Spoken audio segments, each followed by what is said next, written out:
Welcome to a live edition of the Fight Game Podcast Extra.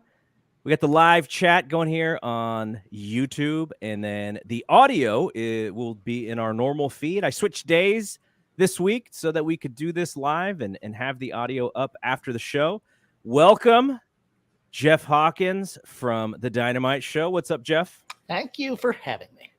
And Paul Fontaine, also from the Dynamite Show, but from a myriad of other things. He's been on this show more than anybody else, I think. And, of course, in the clinch with Ryan Frederick.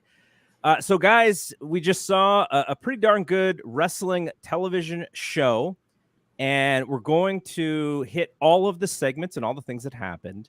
But I kind of wanted to go first, big picture, with what the show was and how it turned out and kind of what you thought it was going to be. And I know, Jeff, you're really interested in this topic, so why don't you go first? How did it match your expectation? Here's the thing. It was a very good wrestling show. But Paul and I watch wrestling a little bit different. Paul is a guy who will take copious notes on matches, and then in the end of the year, he'll look at how he rated them and think. And there's nothing wrong with that. No, it's a different way to analyze and process. Well, yes, and it's more geared toward the wrestling fan. He's more of a wrestling critic than I am. I am a television critic for the most part. Sure. I had a cup of coffee in television. I view this as and I view this as almost a pilot for a television show and what we're doing here. Sure. And I think my major disappointment with this show, because overall I liked the show.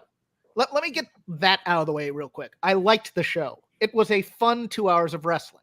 I think we all did to a certain degree. Yeah, sure. I don't mean to step on any of your opinions, but all it was 2 hours of wrestling. There was nothing different about this show than any other of the brands in the AEW family. There was nothing innovative.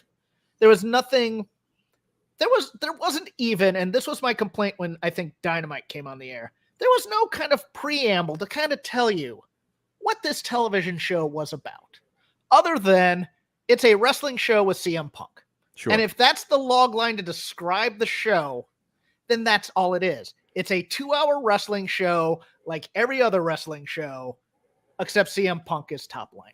Okay, so here's a question based on what you just said.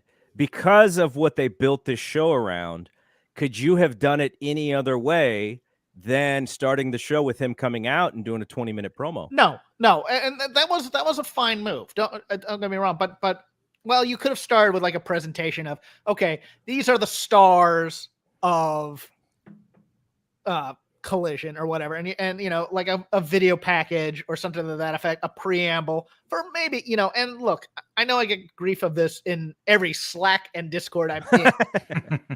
Well, Jeff, they're not going to the casuals or the first time viewers or whatever, but it is a pilot of a television show. Sure. You introduce the characters, you tell them what they're all about, and then you set them in motion. As opposed to, and this has been a problem with Tony for years in terms of when he introduces people onto his already existing shows and things of that nature, is he just assumes everybody knows everything. Yeah, and AEW has this long canon that the diehard fans remember, and that if you don't remember it, you are savvy enough of a wrestling fan to go shoot to YouTube, go to Twitter, figure out the story, and that makes you more intrigued and interested than a normal fan if we just told them everything. That seems like it's his mentality. Yeah, and all I wanted was a little bit of innovation on this program, and I didn't really get it. There's a little bit of an attitude to it. There's a little bit, I mean, because Punk is going to be Punk, and it's probably going to reflect his attitude towards things. But it didn't carry through the entire show. I mean, we still had kind of a wacky segment with Tony Nese. We had, we have wrestling dinosaurs. We have, so in that aspect of it, for me at least, it was a little disappointing. But overall, it was a 2 hour wrestling show with CM Punk, and there's absolutely nothing wrong with that. So to follow up on that, just one quick follow-up, and we'll get Paul's immediate thoughts, because he dropped the bomb on us or before the show even started about his thoughts. So do you think that the tone was, and I asked this of Dave Meltzer on Wrestling Observer Radio. I thought it was a great question, by the way. do you expect the tone to be any different? Just based on who was on the first show, we got Andrade and we got Buddy Murphy or Buddy Matthews. That screwed me up for the whole show. Now, Buddy Matthews. But we had that, and like I was so intrigued at that match because they gave it a lot of time. And then Dave was like, "Oh yeah, he'll still try to do lucha stuff," and I'm like, "Yeah, but not like somebody like Vikingo or Commander. Like, Right. Is it going to be different enough to where I know that when I watch Dynamite, I'm just getting boom, boom, boom, boom, boom, boom, boom, which is exciting in its own right, or am I getting something a little bit more slow? Like there were 2 really long matches that told stories in the ring without me seeing a dive, going into a commercial break, right? So was it tonally enough from the wrestling standpoint for you? No, Totally different enough, I guess. it was not tonally different enough as a whole, either stylistically or in presentation. I think there's at least an inkling of maybe we can split the fan bases here and work them against each other, at least with the Punk promo. I was thinking that. But overall, no, and that was also a little bit of the disappointment too. There was no, I mean, it was just any wrestling show that you watch on the air right now, but with different players on it. And I think that is a missed opportunity. Now they can shift and they can adjust and things like that, but coming out of the gate and saying this is who we are and this is what we believe and this is what we're going to do and this is why we're different. We got none of that.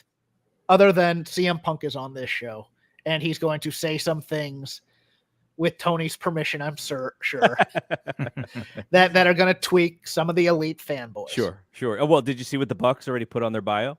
I have not. They already pissed on it completely. Wow. They said if this was in 2018, we would have had counterfeit Bucks on a T-shirt at PWTs. That's what they said. Okay, Paul. Yeah. What was your overall take about this show? Okay. First off, I want to say that I agree with a lot of what Jeff said, but I disagree with a couple things. You guys disagree? Come on. Yeah, I do think that it was different, and I like Brad's comment in here. Though I don't know if you want to put it up, but the one where he said the in-ring was similar to Dynamite with less flips. Yeah, that one. Because that's what I was thinking. And the matches themselves felt different, especially with Kevin Kelly on the call.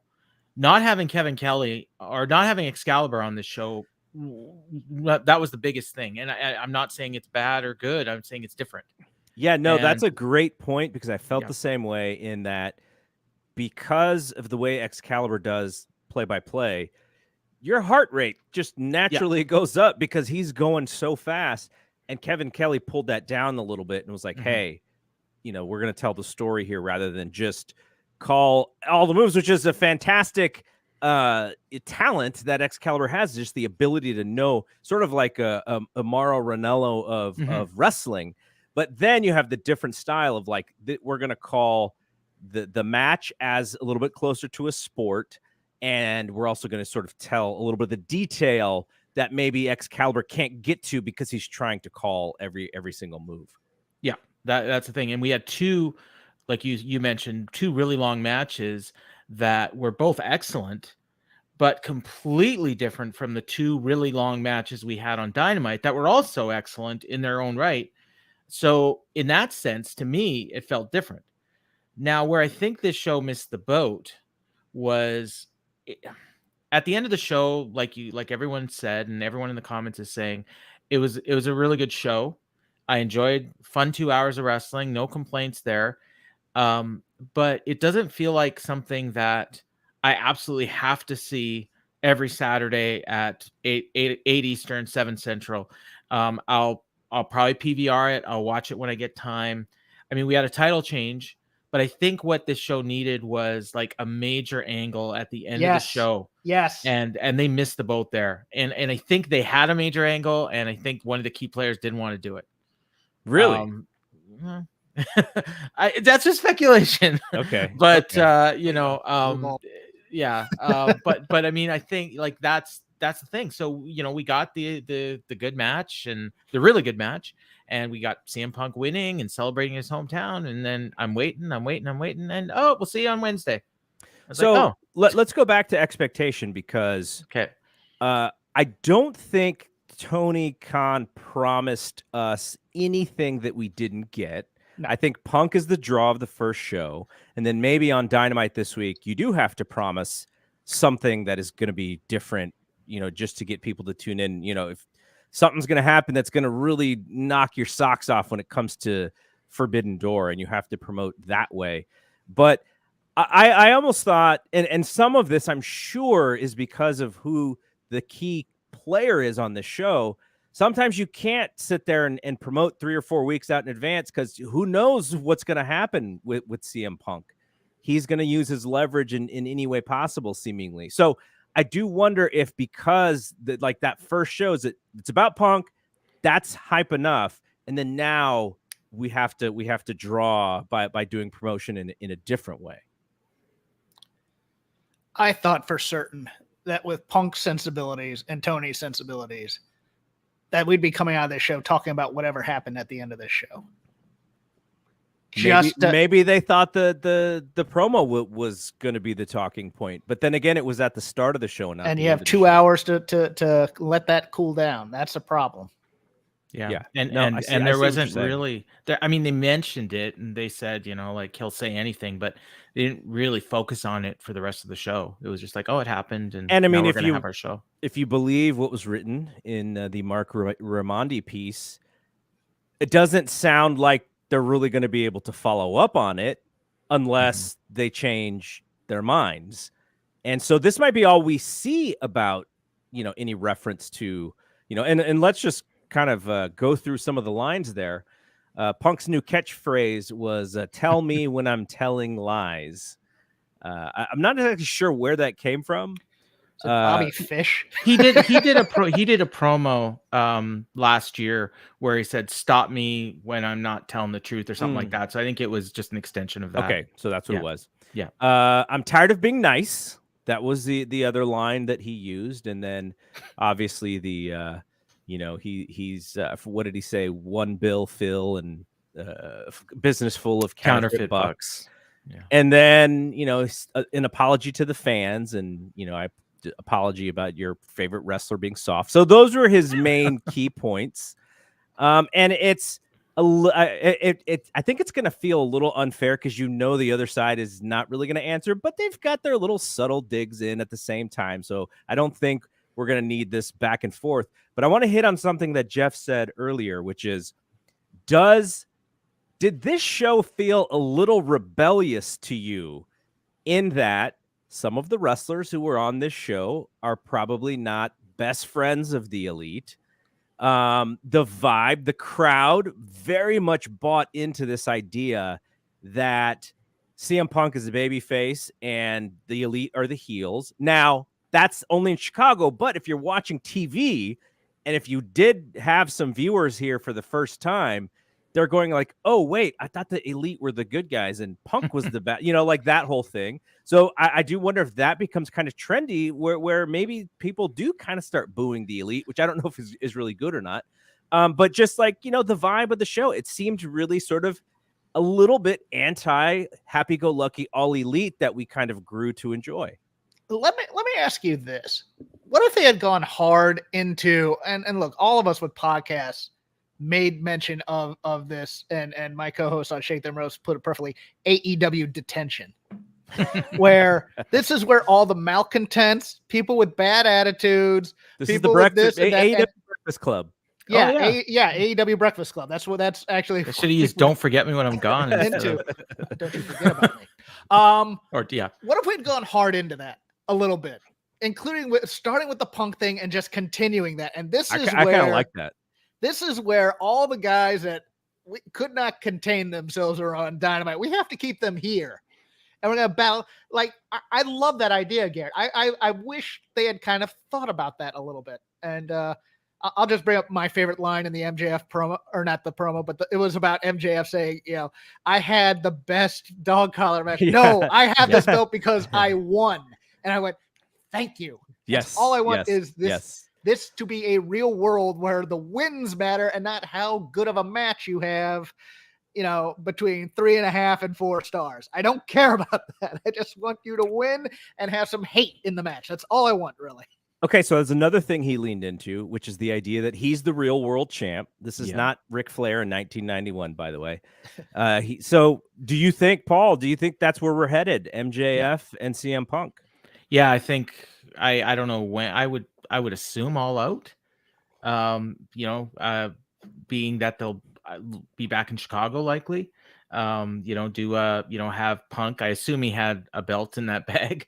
He never actually showed it, but he said he did. So maybe belt versus belt. Yeah, and in the meantime, he's the uncrowned champ, and I don't know if he's going to defend the bag every week on Collision. But I'm here for that. World Championship bag holder.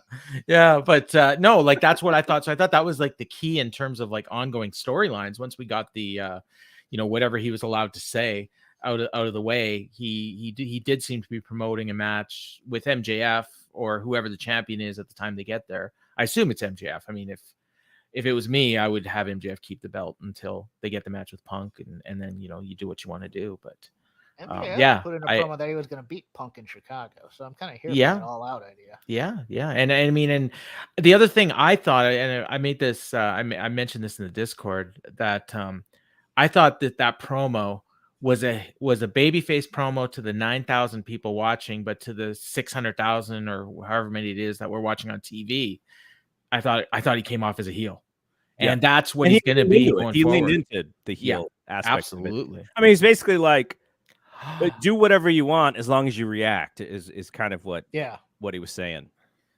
No, I think it's very interesting to see where they go from here. But if they put a stop to anything relating to Brawl Out, how does he progress his character? Because he went so heavy on this stuff in week 1. I'm assuming maybe a lot of what he's saying about the Elite, kind of you lean into MJF about that stuff, and that becomes his focus. But there's a lot of,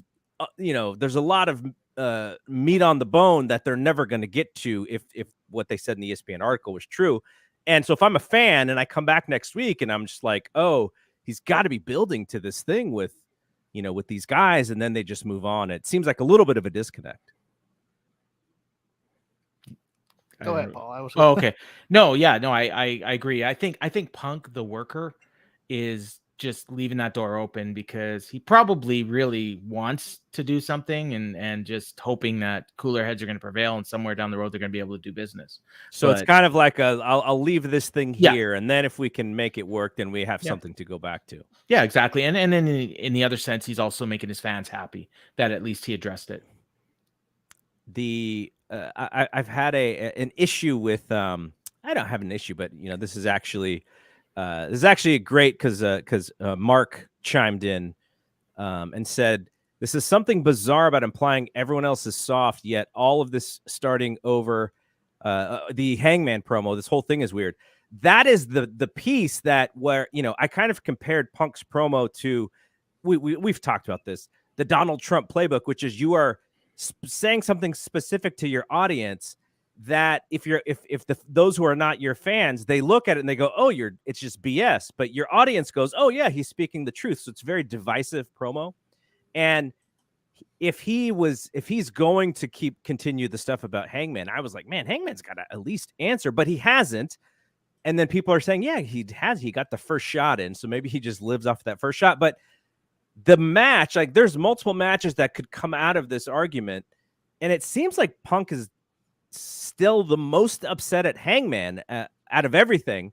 And from everything that I heard or whatever, when Hangman did that promo, his instant reaction was, oh, my bad if that's not true. I just thought it was kind of the real thing. So why is Hangman seemingly still the target? Do either of you have a thought about that? And Jeff, you can go first. Yeah, I think Hangman was Hangman's still very loyal to Colt. And I think it's all about the Colt Cabana stuff for the most part. The part that gets me about Punk is he's a cry bully in some ways. And look, I've defended CM Punk on our show. Paul will attest. I've done it on my show too. But there was a part of this interview with Raimondi that just drove me nuts, where he's, oh, I'm afraid of getting in the ring with Hangman Page because he might shoot on me. So, man, you are a trained UFC fighter, and you are an old school guy who knows that if somebody's taking liberties with you, you punch them in the mouth and you say, cut that out. Yeah. And then you move about your day. That stuff just rang so hollow to me, where he's at the same time, it's one of those things where it's like, hey, I just want bygones to be bygones, but I'm going to bring this up again. Yeah. No. Totally. And that was just crap too. And I'm just like, dude, pick a lane. Are we over this or are we not? And look, I think there's I thought this whole time that the water was kind of muddied before Punk ever got there because of the relationship with Colt, and that Tony needed to step in and kind of lay the law down about how things are going to be. And I'm not sure he did, because I think he didn't want to tick anybody off. That's my theory. I don't know if it's true or not, but at the same time, I mean, the buck should stop with him, Tony, and he should have been quelling this and just stating, hey, don't say this stuff in interviews. Don't bring it up again. If you guys can't handle it behind the scenes, okay, you guys are on separate shows now. Go about your merry way. But we can't, because he still feels like somebody should have stepped in. Or this is Punk talking. Somebody should have stepped in and done something, and somebody should have been punished. And he holds grudges, and it keeps him warm at night.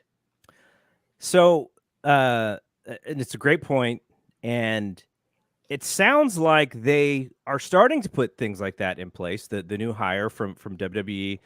And also, from what I understand, it almost made things difficult for ESPN, possibly just because of how on top of this thing that they were, which, maybe it wasn't the best for ESPN to do this interview from what what things have been said out there.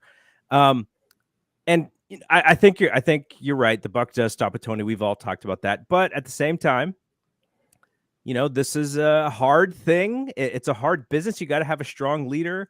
Tony has been nice guy a lot, and so when you're a nice guy and then you try to play hard, it may not ring as true. Okay, we can move on with this stuff and talk a little bit more about the show.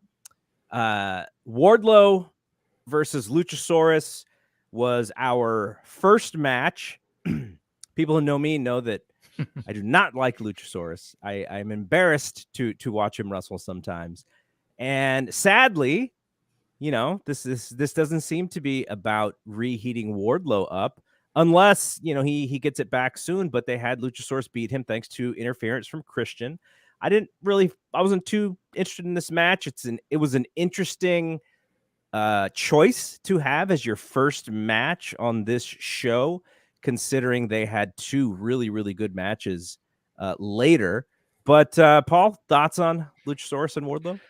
Well, at the time that it happened, my thought was they probably needed to do a title change just for the simple fact to tell people that, this isn't Rampage. That and really, like, aside from the title change, there wasn't a lot separating this show. And this is the comment you're referring to that I made before the show, but there wasn't a lot separating this show from a really good episode of Rampage. Like a really good, 2-hour block of Rampage and Battle of the Belts, like really good wrestling. The small disagreement I would have is the main event felt like there were stakes involved, and it felt important, to where when I watch Rampage, I see random title match versus someone I don't even know should have a title match, and that's where I'm like, it'll be a good wrestling match, but I don't understand. Tell me what those stakes were. Well, there's a feud. They were building with the feud with Bullet Club Gold, and then FTR saving Ricky Stark. So there was heat there. Okay. But anytime there's a CM Punk match, there's built-in stakes with him. Yeah. Over almost anybody else on the roster. So that's where you get away the initial rumors about this show was it was going to be CM Punk and Joe. Yeah. in the main event. And in retrospect, maybe they should have done that. I don't know. But Well, did you see how hard Joe hit him in the corner with those chops? yeah. He's like, I don't know if I want 20 minutes of In that. retrospect, maybe they should have done that. not saying I want CM Punk to get hurt. I wouldn't wish harm on that man. No, Jeff, I thought the match was fine though. any Wardlow and Luchasaurus thoughts? There was no reason for this title change. It was stupid. It was Can to I say get that? Christian on top of his shoulders, right? If you see anything in Wardlow, which I'm not sure they do anymore. That's They just the may weird not. thing. They may not. I was flabbergasted by this because the only way to redeem this is if Luchasaurus hands the TNT title to Jungle Boy in 2 weeks. That's the only way to me to redeem this at all. And I thought that Jungle Boy might go after the FTW title, but He's got an IWGP title shot coming up. He's gonna win. He's I gonna hope beat so. Sonata. Oh, I'm here for that. The charisma Give it to me. in those two young men. I saw that and I went, you gotta be kidding me. Especially because Christian would make a better TNT champion than Luchasaurus. And not only that, this is a minor addendum to that. We go from that match and we cut to a backstage promo from who? Powerhouse Hobbs. Now, why the hell isn't Hobbs laughing his ass off at this? Because the TNT title meant something to him at one point, and we don't bring that up at all. We're going to bring up the Owen instead, even though, he was watching this match in the back. So there was just, wasn't there a camera cap also in the ring just sitting there by Rick Knox's leg this whole time? I didn't see it. I was thinking he was going to look down and this was going to be a dusty finish, and he was going to say no. But no, we decided to have a random mid-card title change on a guy that has been, he should sue somebody for the amount of career malfeasance they've done with his pushes and cooling him off. Well, I was saying, like, man, at one point it felt like Wardlow had something, and then he beats MJF last year, and then they do this, and some people were saying, I don't know, was he really over? I guess it was a short time where people were popping for the Powerbomb Symphony, but they invested a lot in him, and they invested a lot in that story, and now maybe it's one of those where it just doesn't work and we're moving on. They missed his off ramp the first time in Cleveland when they could have turned him there against MJF. Then he gets one-upmanship in Vegas last year with MJF. Yeah. In the match. Then they give him Arn. See, that's the other part. Is I thought, okay, they're making a big deal. No Arn here. He loses the title. He's going to be part of this big angle at the end to heat him back up. And this is kind of to get the title away from him. Maybe he's turning heel. Maybe the Pinnacle's coming back with Punk. Maybe something. Nope. Just a title change to Luchasaurus. Yep. Who has no value as TNT champion. Yep. As Garrett will tell you. First match he had since Full Gear, believe it or not. Good. Luchasaurus. Oh, well, maybe not good because he now won the title and we're going to see him more. Okay, so in the most oddly fascinating banger of a match, Buddy Matthews and Andrade, this thing, I had no idea what was going on early in this match. There's a point where they go into picture-in-picture. Andrade's in one corner. Buddy's in the other corner, and they're sitting down. It was almost like a boxing match, and the round ended after guys just had knocked each other down, and so they're trying to rehabilitate them. Something going on with Andrade's shoulder, and then on the other side, it's Buddy Murphy's knee. And in wrestling, if the goal is to hurt the other person, why do you stop the match except if it is real? And even when it is real, I would just sometimes rather just go, can we just cover the person and just get out of here? But then they went back and did 10 minutes or something. Buddy was selling his knee very well. I don't know if the knee is hurt. Andrade was selling the left side, but then he climbed up to the ropes where he had to put pressure on the left side, and he got up. So I didn't know what to think. There was some intrigue because of those things. What is possibly a problem?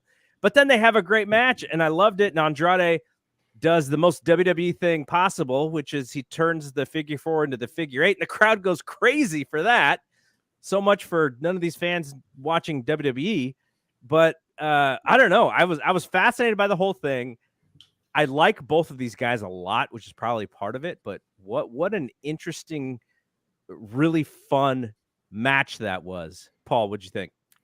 I love the match. Absolutely loved it. Like, and I was expecting it to be a really good match, and it over exceeded my expectations. Especially the ending was super hot, and you even had the nice little Easter egg of Buddy Matthews doing his girlfriend's finisher, and then Andrade reversing that and doing the figure 8, which of course is his wife's finisher. And the crowd totally saw what they were doing and reacted to it as soon as he started putting it on. But I mean, everything leading up to it, there was one spot where Andrade did like a spinning back elbow, like almost like a Judas effect, but walloped him. Oh, it was awesome. Just awesome. Yeah, I think Kevin Kelly called it as if to say, like, his teeth may have flown out or something. I just loved it. And, and a big fan of both guys, going back to their WWE days. And even before that with Andrade as, like back to CMLL, honestly, I used to watch a lot of CMLL when he was except 50 pounds heavier. At least. Someone said 205. Both these guys are former small guys who have gotten into their vitamins. That's Someone crazy. said 205 live, never die. And I'm like, they're closer to 305 at this point. But just a great match. And I really need to see more Buddy Matthews. And that was one of the things I thought about when I was watching this match was, one of the good things about the show is some of these guys that we don't get to see enough. Hopefully we're going to get to see more of, and that's, a good thing. And again, if you want more wrestling in your life, it's there. But if you don't, you don't need to watch it. It's totally up to you.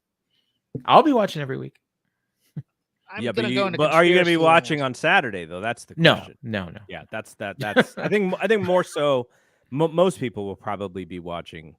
At least the people who try and watch everything. There is a plan, and like in order to watch everything, you kind of have to watch a lot of it on delay. Well, part of the issue in Canada is just that it's probably not going to air live most weeks, so I can't. But I probably wouldn't anyways. Jeff, go for it. First, the joke. If you want to have some fun, go watch Kevin Kelly suffer through saying both Andrade and Idolo at any given time, because he had at least 6 different pronunciations for each. Yeah. I am of the opinion, and I have no backing for this, is that the double doctor spot was planned because they didn't want the action in the commercial break in terms of this hard-hitting match or whatever. I too love the match. I think it's some of the best selling I've ever seen Andrade do, because I think it was a pure sell job on the shoulder. Going from the first move where they ram shoulders and he just kind of does the little thing where he's kind of loosening up a bit or whatever. And then when we come out of the commercial, just 3 dragon screw whips in a row. Yeah. I love that. The most fascinating thing to me in this match was babying Andrade against a member of the House of Black. Now, I know the House of Black are heels because they've been fighting the best friends for 83 weeks straight on Rampage. I get that. But if you watch them on Dynamite, they get cheered a lot. Mm-hmm. And no one has ever cheered this Los Ingobernables group ever on Dynamite or whatever. But Andrade was a babyface here, and he had the handshake. I think Paul, your theory that this is a Ring of Honor master show is correct, because he's giving the handshake of honor or whatever afterwards, which is interesting. That said, I'm kind of here for Andrade and Roosh just chopping the crap out of the House of Black. I'm stoked for that. But no, I liked this match a lot, and I am not the biggest Buddy Matthews fan in the world, because I want some personality out of the man. That's all I want. He's a very good worker who does good things. And everybody calls him Wish Kenny Omega. But other than that, no, I like this. This is hard hitting. This is great.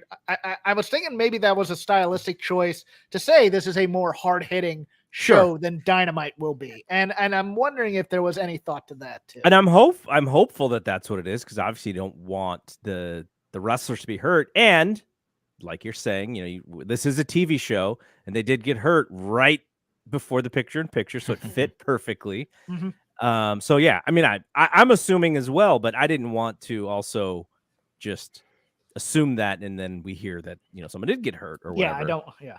So I'm here for Andrade trying to buy the luchadors and bring him into a stable. Like, I don't know who he'd try to buy them from, but like Vikingo, and maybe he's gonna offer Vikingo some money to add Commander. I want your little boy to Yeah. come well, with me. this was kind of news that hit today, but I guess Bandito's hurt. Bandito. He broke his Yeah, wrist yeah. during the match with Takeshita, so he'll be off TV for a little bit. All I know from the Giants, Mitch Haniger got hit on the wrist, and he fractured his wrist, and he's out 10 weeks. So that's I imagine Bandito's gonna be out for a little while. Okay, so the next segment was Tony Nese coming out and just getting beat to hell by Miro, and Miro was beloved by this audience. They loved seeing the carnage. They loved seeing the explosiveness. They loved seeing just the absolute terror that he was in that ring, which bodes well for him. But I sort of feel like outside of when he was the best man, every single time he goes away and comes back, he gets this reaction, and then something happens and he goes away again. So I don't want to put too much into that, but it was fun seeing him back because I really, really enjoy him, as well as get the reaction because he looked like he was enjoying it. Paul, what did you think about this one? I don't know if I'm crazy, but it sounded like he got bigger reaction than CM Punk did. Like he was massive. Like through the match didn't last long, but while it was going, like it just kept getting louder and louder, and they were just right into it. And I was thinking, like, man, it's too bad this guy is like kind of I don't know what the word is. I used flake, but like whatever it is, like where I don't know if you can rely on him, but like, man, I'd love to see him a title run, or Yep. even challenging for the title, because he is over like hell, and you can't like teach that, like you can't just build that. Like either you are or you aren't, and he is, and he always is. So, and he's a good worker, and he looks great, and there's no reason not to. I just don't think they will. But Jeff, to go back to kind of Paul's thoughts about maybe you can't really count on him as much as you can count on some other guys. Would that pause you from pushing this guy pretty hard? Me personally, no. I'd push him as a monster, and I think that's what they never do. That's to me is the problem with the AEW booking of Miro, is they always push him as a wrestler, and I'll go out and have a. I mean, even in this match with modern day Mike Bucci. I asked for them to do something with Tony Nese. I didn't ask them to do this with Tony Nese, for God's sakes. Tony Nese got too much offense. Miro should have killed this guy. And I also think it was a mistake to get Mark Sterling on the apron, who is taller than Miro, to show that size discrepancy too. But no, Miro is. Are we sure he's really taller, or was he wearing heels like Jericho so that Sting didn't tower Jericho over him? style 5-inch lifts? That was one of my favorite parts of Dynamite, was Jericho knowing he's going to be an angle with Sting, knowing that Sting's about 5 inches taller than him, and going like, "Oh, you wait, I'm almost going to be eye to eye with this guy." I wouldn't be surprised if he stole some people's boots and cut off their soles and glued them to his in that one. I think Miro is a very straight look. He's funny in a very strange way, but like when I joined the Dynamite show, his promos were the best thing. The Redeemer promos are so great, but nobody wants to see him have to sell for anybody just yet, or at least mid-card guys. Let him kill the mid-card. Let him redeem this mid-card, for God's sake. And then in only special matches, he sells. And I think Miro, I don't think Miro's difficult to work with. I think Miro wants his wife to be in the company. Don't get me wrong. But I think Miro just is one of those guys who wants his character taken care of. And they took too many liberties in WWE with the character, and they watered him down. Has he always done the Sheamus 10 10 bells from the, or whatever the heck it was with the forearms and the rope like he did tonight? Can't remember. A little nod to the League of Nations or whatever the heck that dumb I stable did like was. him looking up to God for inspiration. Yes, I like that too. I mean, he has his character down. Yeah. It's just like if he's doing like 50-50 with Kip Sabian, for God's sake. Well, the thing about him is he does his character as if he's Goldberg, ready to win the world title. And so when that is his character in his mind and he doesn't get booked in that fashion, then it can become a little hollow, and then you get, you know, what we get with him, which is he's unhappy or whatever. So yeah, I push him like Vader. I mean, that's me.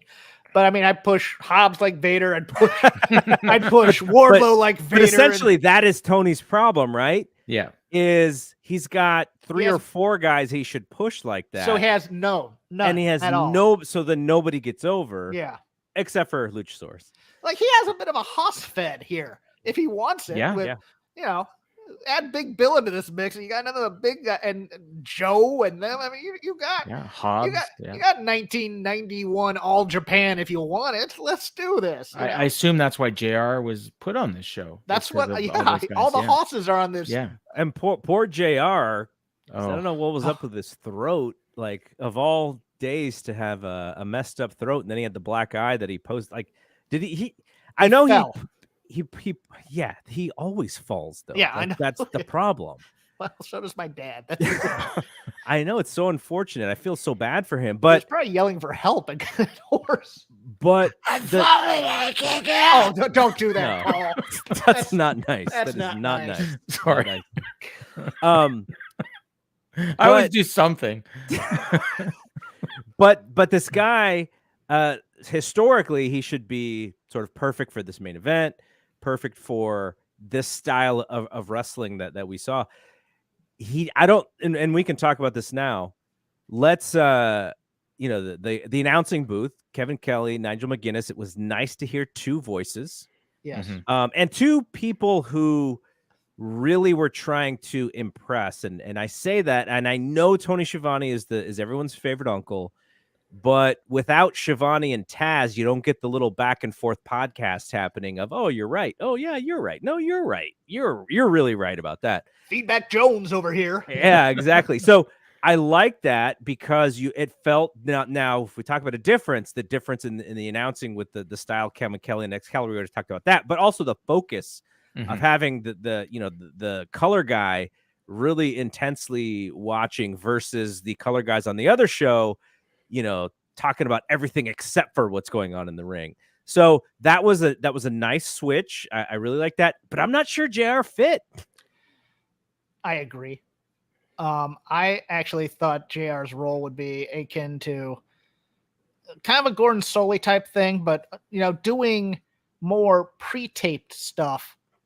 Not necessarily personality profiles or something, but okay, here's an overview of this feud, or here's this, or here's that, and that would be. He doesn't want to do that stuff. Yeah, I know that would be supplemental to the product, and no, he takes away from a play-by-play thing because, number one, he's acting like a head of talent relations in some aspects. Sometimes, other times he's just being ornery. And to exactly what you just said, he has to overcompensate because he knows that is how people receive him. Yes. And so he says stuff like, well, Jay White and Juice Robinson has so much promise as a tag team, maybe than any tag team I've ever seen in my life. And they haven't even led those guys in that direction for us to think that way. Yeah. We are supposed to think of them as Bullet Club stars. And so instead of like these young up and coming, hot tag teams, so it was such a disconnect there. And I think it's because he's trying to overcompensate so badly he's trying to be part of the world and do something that's valuable to helping get them over. And it turns into insincere hyperbola at times. And I think he is listening to all of those Twitter people who really, really dislike him. And so he's trying to maybe placate them, but he doesn't know how to do it. Right. So it comes off so hollow. I would just, I would just get like one or two things that you want to get over, and you can get it over because you're JR, and focus on that, and not try and placate this fan base who doesn't like you. I think it's just a bad thing. But to go back to your general point, I think Kelly and Nigel are they're very good straight play-by-play color type thing, and Nigel's not trying to be too, it's more of a territory style team than a WWE team where you have straight man and snarky heel saying dumb things. I do think Nigel needs to, he has his fallback things that because I watched a lot of NXT UK when he was on it. Yeah. And he'd always wait a minute, that thing whenever somebody's about to do a high spot or something to that effect. I think he needs to go back and listen to himself and try and figure out his kind of crutches or go-tos. Yeah, when you he's say like a lot, there was this one spot, and he was like, it was almost like he was yelling at the movie screen because the character didn't see Freddy Krueger coming. He was like, "Watch out!" I was like, "Who are you yelling at, dude?" Yeah, that was very. I mean, he wasn't in that system in WWE for a long time. Yeah. I thought JR, think his role... Sam has interesting. She thinks he's still he does a little bit in WWE. Although I thought JR in the second half of the match just disappeared kind of until Kevin Kelly brought him back in. It was almost like you know what my thought is, and this is because I have to do this now. I've mentioned this before. Ever since I got COVID, my throat gets so dry when I do shows, so I always have tea.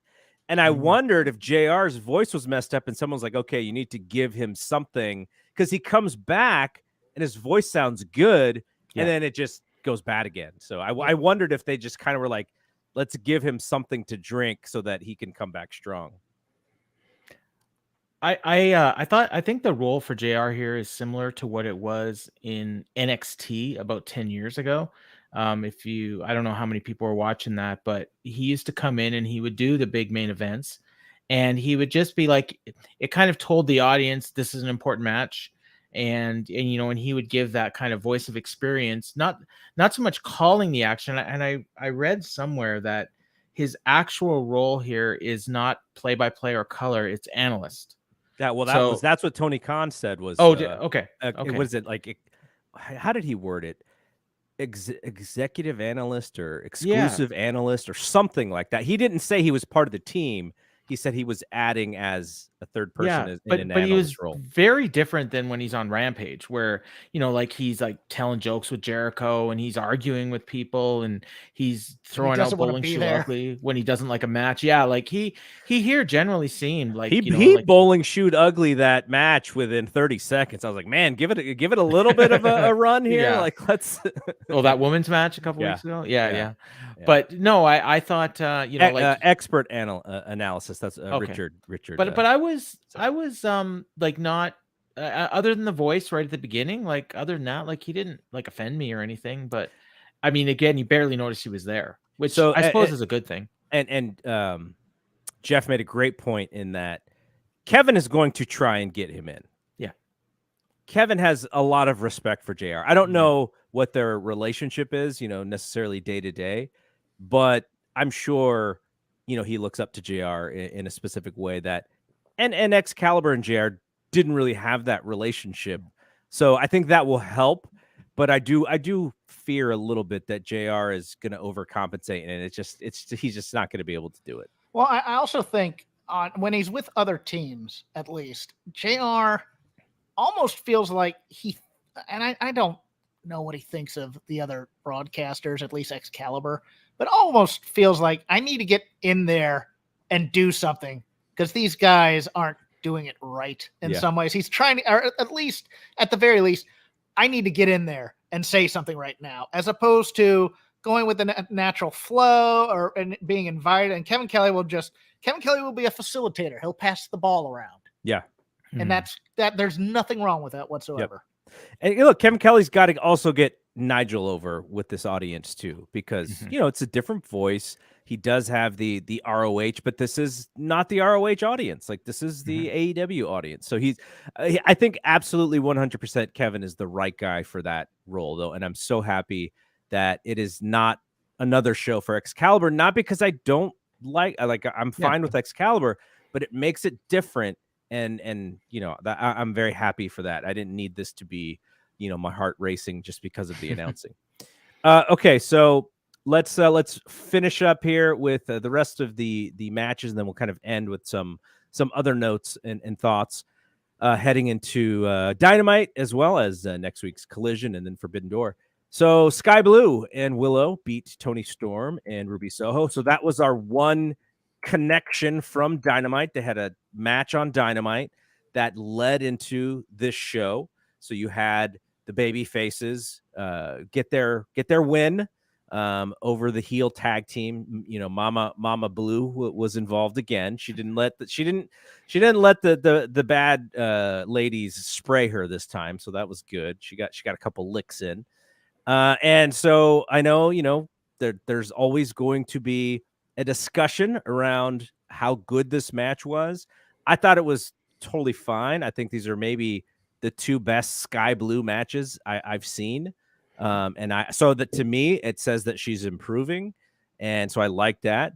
And Willow's over with that audience. The audience loves her.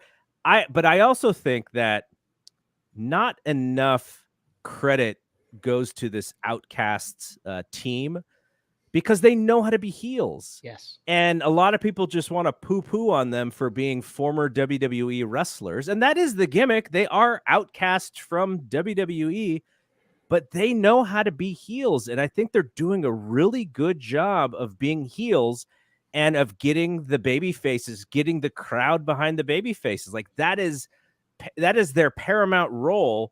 And I think that they're doing a really good job of it. Jeff. The understated thing is that in wrestling, generally the heels call matches, and the saving grace of this feud is that Ruby and Toni are calling fantastic matches in terms of showing Sky and Willow's strengths and things of that nature. Ruby Riott is a fantastic heel. Oh yeah, I think she's kind of been overshadowed because Saraya and Toni have been really good, but I thought they should focus Ruby to be the leader of this Outcast thing. But yes, this Outcast crew, look, they got the green and black. They're doing this. Oh, we're from WWE, blah blah blah. They even took an old NXT gimmick with the face of the other person in the stable on the pole thing, which was part of the Summer Rae Sasha stable there. Oh, you're going way back. Yeah, I am going way back at NXT. Well, that's when I started watching. That's OG. But yeah, no, this was and they gave the hometown. The other thing is AEW gives people wins in their hometown. Yeah, what a novel concept that is. So yeah, no, this is good. I liked this. I do like that the baby faces also, as we move along through this feud, are learning. Yes. They're not just stupid baby faces. They're learning. They're learning the tricks that these heels play on them, and they're anticipating them in regards to bringing their own spray can, knowing when the spray can's coming out, et cetera, et cetera. So yeah, no, this was perfectly acceptable. I like this. What'd you think, Paul? I thought it was a good match.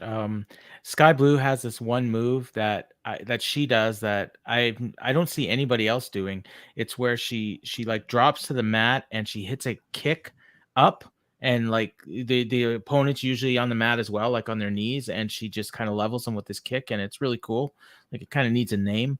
But everyone talks about the code blue, but I really like that move that she does. She's getting into that move a lot better. Yeah, of late as well, because it is such a clunky move to the point of where I was like, you need to do something else because it's so clunky. But she's actually gotten it really well these last couple. I would call it like a sky twister or something. I don't know. I'm trying to think of a cool name that goes with her name, but it's something that sets her apart, and it's something that the crowd will pop for her specifically, and especially if they know it's leading to the finish. So, real big win for her. I expect, like, I don't know if she'll get a rematch with Toni. That's kind of where I think they're doing, and then maybe do Ruby and Willow for the New Japan title on Forbidden Door. spinning out of this. It is kind of weird. They did say, you're going to have a brand split, but they don't feel like they have enough depth in the women's division. So they need to have the women carry over back and forth. I think that's doing a disservice to a lot of the women that they have under contract, because they do have a lot of women under contract, but I guess they don't feel some of them are over enough to be on TV every week. So, yeah, I mean, it is two 2-hour shows, so you could get more faces on, but then, I think, part of the problem also is the expectation is that these matches are a little bit lengthier. And so if the women aren't really great at that yet, then you kind of can't put them on, because, it's going to go through a commercial. If it's the only women's match on the show, it's going through a commercial. That's just the way it is. So I understand that, but you're right. It would be better to get more faces on TV, because somebody could break through that we don't know about, and that could be good. So, all right, there was an Acclaimed segment where they did the shtick, and it was just there to get the baby faces over, and Tony Schiavone did the least cool scissor me daddy that you'll ever see in your life, which made it hilarious, and I loved it. But yeah, nothing to it. Just it is what it is. They needed something to set, to kind of get people ready for the main event, which was CM Punk, FTR against Jay White, Samoa Joe, and Juice Robinson. And I thought there were some really cool moments in this match. They were teasing the Punk and Joe thing. Is it true that they haven't had a match against each other in like almost 20 years, or been in the ring against each other for almost 20 years? Yeah, Chris Samsa gave Kevin a stat with the number of days. It's like 19 years, though. That's amazing. Or almost 19 years, yeah. That was amazing. Yeah, and trilogy in 2004. And they're teasing, a little bit of Jay White and CM Punk. So that stuff was cool, because you can almost see the tea leaves of the future singles matches within this match. Then that was really cool. Of course, as we all knew, Juice Robinson was going to be the one to take the fall. He was the only one to take the fall in this match, I think, at least on this first match back. But overall, I just thought it was a strong wrestling match, and I said this in our Discord, in that the 6-man that main evented Dynamite, I think a lot of people really love that match with the BCC and the Elite. And then this one was really great for a different reason. Now, for my wrestling tastes, I liked this one better, but I know a lot of people really love the Dynamite match. So when you end, your week of TV with 2 matches that the fan base, felt very strongly about as they delivered, then I think it's a good week. But what I just thought about when we're talking about angles? Maybe they didn't do the angle because they did 7 of them at the end of Dynamite. Yeah. I mean, that could be part of the reason. It's like maybe we did a little bit of overkill on this one, and we're going to pull back on this one. I don't know. I don't know if that would be a reason, but the flip, the difference between the 2 endings of those shows was quite different. One of them had just chaos, for 5 minutes, and then this one, just the baby faces, you raise their hands and CM Punk celebrates. So. But I thought it was good. I thought it was a really, really good match. 6 really good wrestlers. It does seem like there's a little bit of Juice Robinson reinnovation here, because he hasn't looked this good in a long, long time to me. And he's with big players. And when you get put with big players, it makes you feel bigger. So I thought the booking of this thing was really good. So Jeff, get your thoughts first. First of all, shout out to Tony Schiavone for the absolute boomer Saturday Night Live reference to Billy Crystal's Fernando character. Oh, I didn't even hear it. You look marvelous. When I marked for that.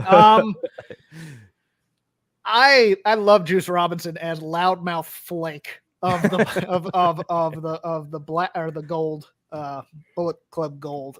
Fantastic. This match was up my alley as just kind of that, mid-Atlantic chop, punch, kick, which is all I want in a match. I just want to see that guys are getting beat down. Samoa Joe, I've said this once, I've said 1,000 times. In this stage of his career, he is like a more agile, but still cranky Wahoo McDaniel, just going in there and just chopping the crap out of people. I loved all the chop battles with Cash, Dax, and Punk, all of them. I adored that part of it. And this match was everything it needed to be. It protected Jay.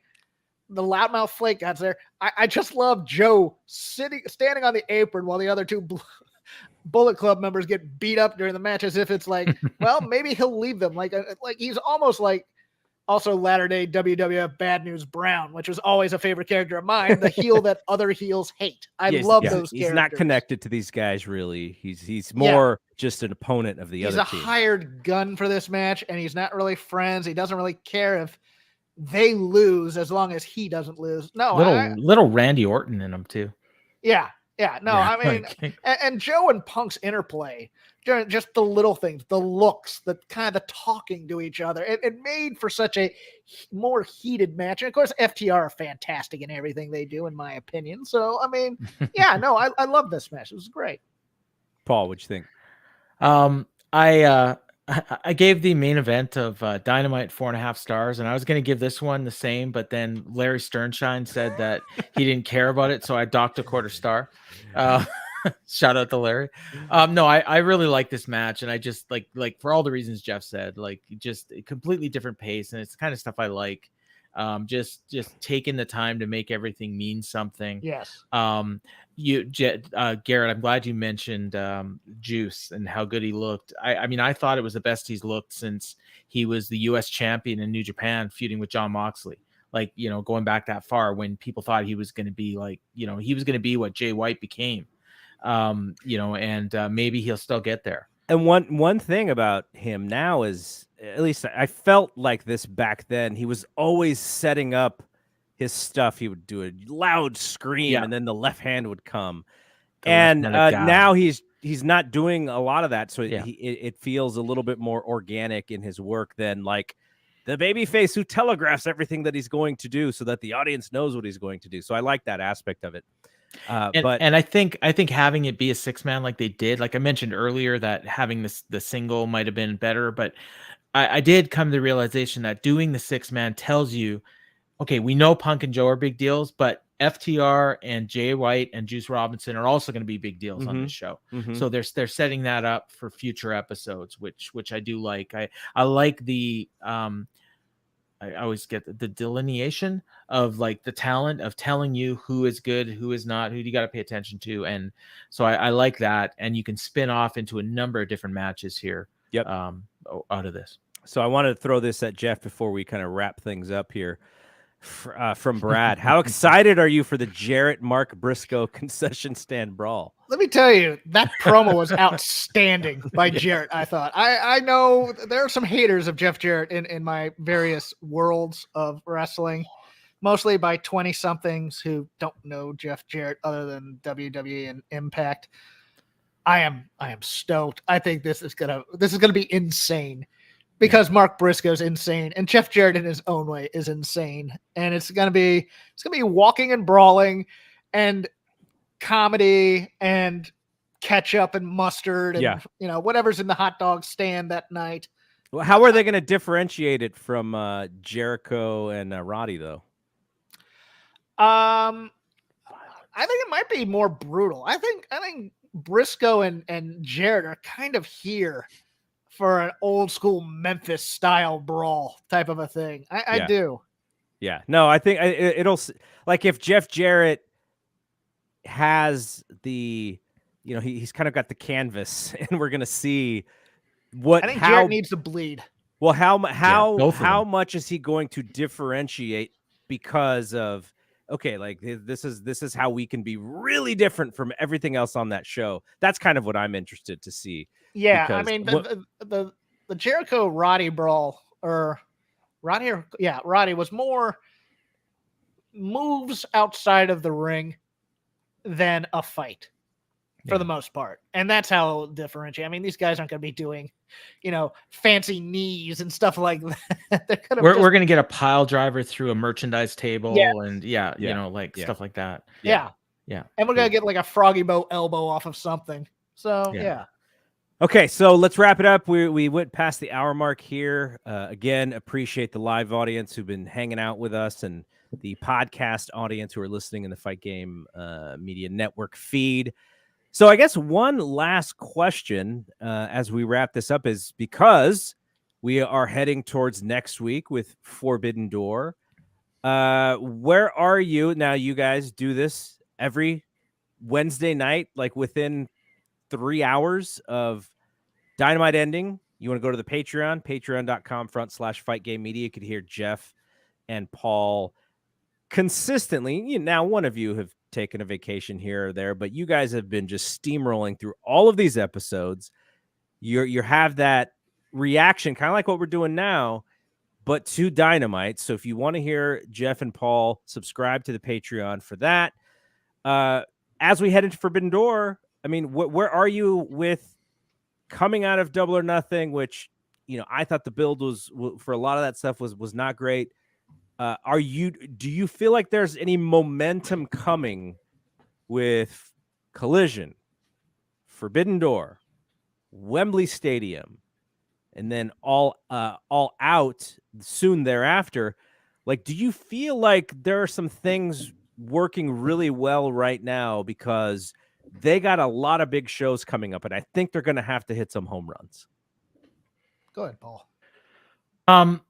Yeah, I'm super excited for all those shows that you mentioned, and I think that they've got so many matches that they've announced already, that have been hinted at, that they seem to be building towards, that I think they're set up for like just a super big summer.